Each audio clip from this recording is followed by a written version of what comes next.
এক সাইড দেখাইতে গেলে আরেক সাইড দেখানো যায় না, আরেক সাইড দেখাইতে গেলে আরেক সাইড দেখানো যায় না, উপরে দেখাইতে গেলে নিচে দেখানো যায় না। ঠিক আছে, মানে এতটাই উঁচা পাহাড়, পাথরের পাহাড়, কি সুন্দর দেখুন।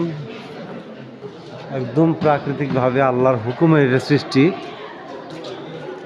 শুধু হয়তো এই রাস্তাটা যেটা আছে এরকম প্রশস্ত, এরকমই, শুধু মানে মানুষ চলাচলের সুবিধার জন্য হয়তো সরকার থেকে একটু মানে সমান করে দেওয়া হয়েছে, একটু পাথর টাথর ফালে দেওয়া হয়েছে।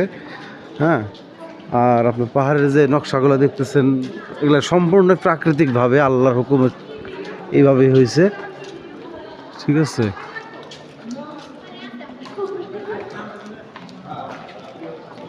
হযরত মুসা আলাইহিস সালামের লাঠির আঘাতেই এই